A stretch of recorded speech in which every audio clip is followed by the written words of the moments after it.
Hello, my name is John Diorio, and today I'm going to be speaking to you about the Common Core standards for the English language arts.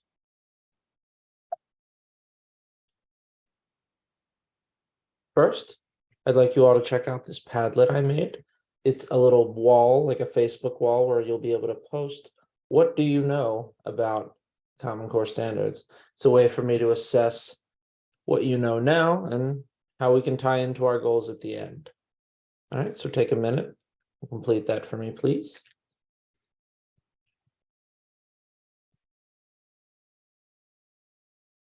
So for today, we have a couple goals. By the end of this, we will have a base understanding of the Common Core standards for English language arts at the grade 4 level for the state of Pennsylvania. We'll also understand why the Common Core standards were put in place.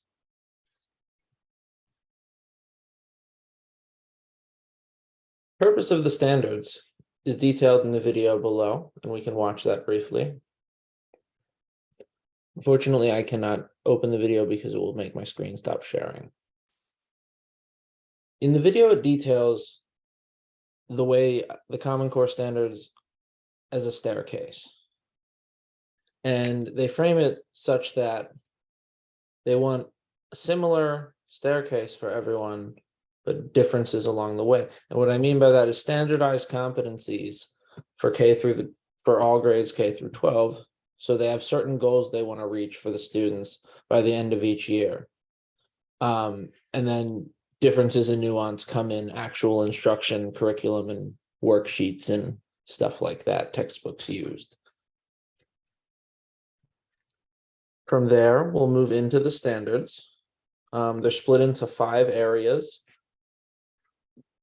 The first being foundational skills.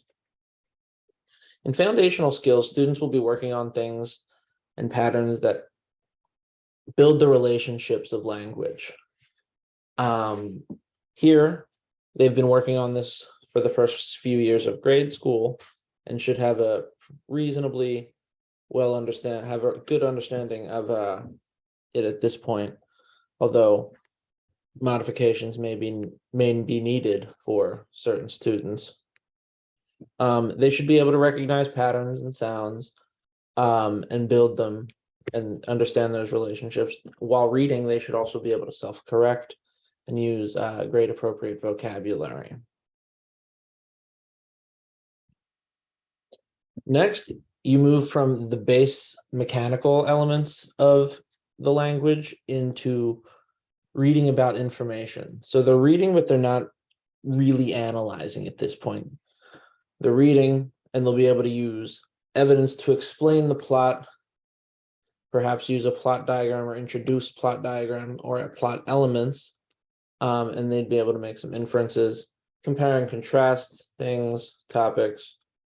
Venn diagram, for example, is an excellent way of doing this. Nonfiction is also important here.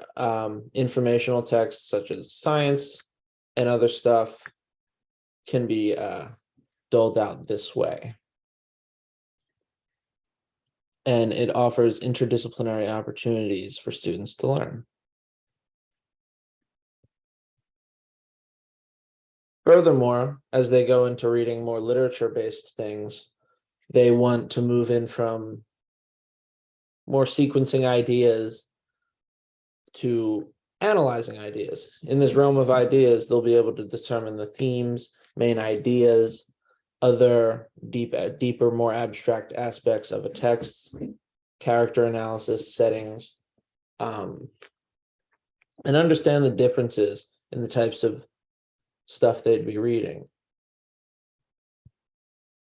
And here we'd have things like science fiction, drama, other stuff that they'd be able to really delve into.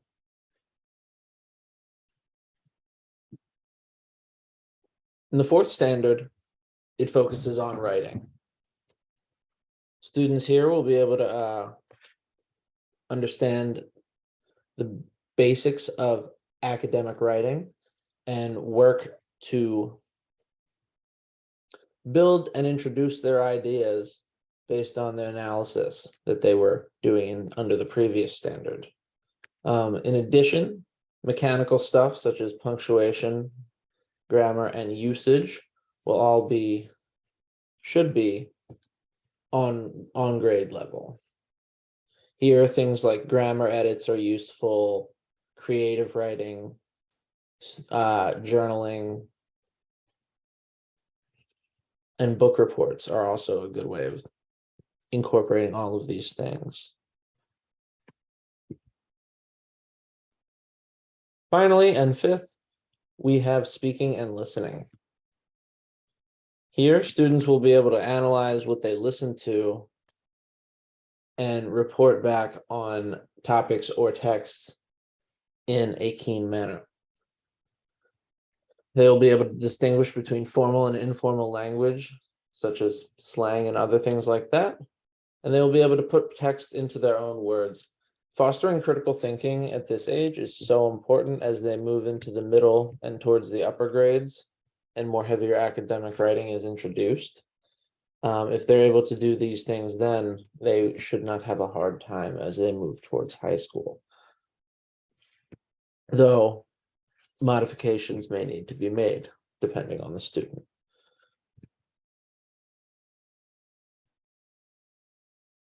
Now that we've learned a little bit about the standards and how they can be used, I have an exit ticket for you. It's in the 3-2-1 format. It asks 3 things that you learned. You could write those down. 2 questions you have. And 1 thing you would like to know.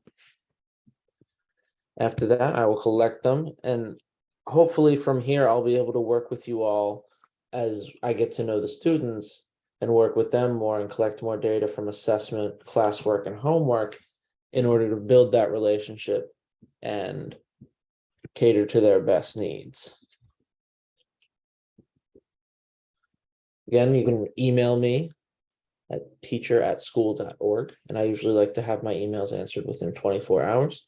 Don't ever hesitate to reach out toward the school at 215-555-9999, extension 4133. All right. Thank you so much for listening and sharing your students with me. It's been a pleasure. Here are my references. Thank you very much.